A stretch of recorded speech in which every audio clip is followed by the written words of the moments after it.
आप फिर किसी के माध्यम से सुन सुनाकर यहाँ पर आए हो, तो अब आपकी अर्जी इस दास के माध्यम से भगवान के लगेगी और दास आपको बहुत ज्ञान देगा पहले नाम देने से पहले, क्योंकि प्रथम मंत्र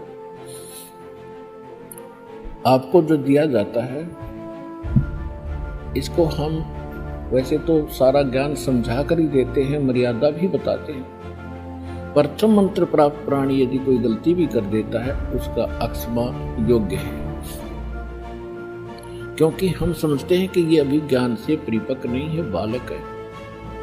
फिर भी उसको समझाते हैं, बार बार उसको री उपदेश करते हैं कि कनेक्शन काट देना स्वभाव एक समझदारी नहीं है। जैसे बिजली की आपने कनेक्शन ले लिया बिजली का, तो बिजली का कनेक्शन लेने के बाद यदि आपके इंस्ट्रूमेंट सही होंगे तो वो पंखे की सब कुछ चलने शुरू हो जाएंगे।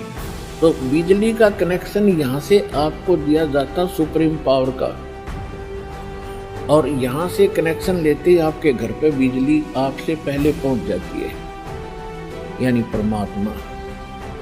और यदि आप मर्यादा भंग कर देते हो तो आपका कनेक्शन कट जाता है, और कनेक्शन कटने के बाद फिर आपको लाभ बंद हो जाते हैं पावर के, ना पंखा चले ना कूलर चले,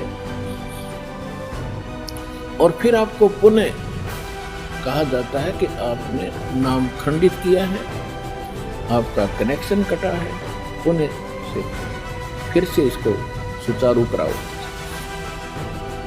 तो आपका नाम उपदेश फिर शुद्ध किया जाता है, उसके बाद फिर आपको सर्वलाभ प्राप्त होने प्रारंभ हो जाते हैं। तो इसलिए जो सेकंड मंत्र सतनाम देते हैं आपको अच्छी तरह इस रंग में रंग के और ज्ञान से परिपक्व करके फिर देते हैं। और सतनाम के बाद भी, क्योंकि अब तो हमारे इस तत्व ज्ञान का और यथार्थ इस कबीर पंथ का उत्थान है, शुरुआत है, प्रारंभ है, ये एक सूरज सा निकल रहा है, तो अभी इसकी रोशनी घनी हुई नहीं है, थोड़ा थोड़ा उजियारा सा प्रारंभ हुआ है।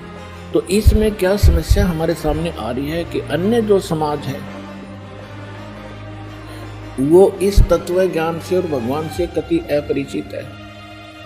आप जी दीक्षा लेकर जाते हैं तो आपकी क्रियाएं उस जगत की क्रियाओं से विपरीत है। जगत और भगत का सदा से इन्हीं बातों में विरोध रहा है,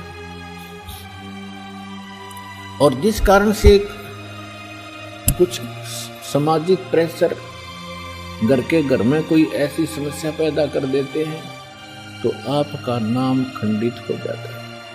लेकिन परमात्मा ने कहा है, सत ना छोड़े सूरमा और सत छोड़े पत जा, और सत के बांधे लक्ष्मी फिर मिलेगी।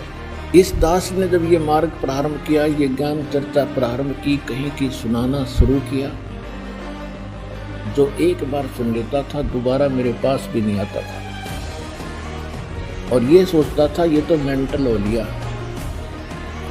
ऊट पटांग बात करता है, कबीर दानव को भगवान बताता है। लेकिन दास परिचित हो चुका था, परमात्मा को गहराई से जान चुका था, दास फिर वापस नहीं हट सकता। कहते हैं संत, संग और सूरमा यानी सैनिक, इनका स्वभाव आगे ही बढ़ने का होता, पीछे नहीं हटा करते। और इसका परमात्मा ने कहा कि सत ना छोड़े सूरमा सत छोड़े पत जा, परमात्मा के सत्य को इसको छोड़ना नहीं चाहिए, इसके छोड़ देने से भगवान रुष्ट हो जाएगा, और भगवान रुष्ट हो जाएगा तो जगत ने कुछ देना ही नहीं। जगत बेशक रुष्ट हो जाए पर मालिक ना रुष्ट होना चाहिए, और मालिक रुष्ट हो गया तो अपने आप जगत आपके साथ होगा। आज आप देख रहे हैं प्रारंभ में दास का कितना विरोध था, फिर कुछ आपके भाई बहनों ने दास के ज्ञान को भगवान को अच्छी तरह समझा दृढ़ता के साथ। वो ऐसे हो गए जैसे पिलर हो जाकर स्टेनलेस स्टील के जो हमारे विकसित हो गए थे।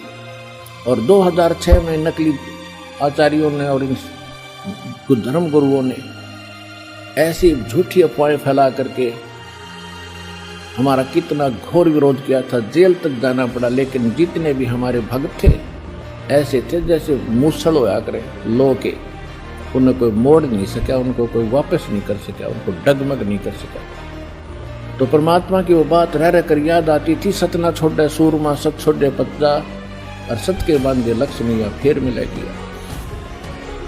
आज देख रहे हो आप, पूरा विश्व हमारे साथ होगा। अब उस दिन हम ही डगमग हो जाते तो फिर क्या था, भगवान का मार्ग जो का जो रह जाता।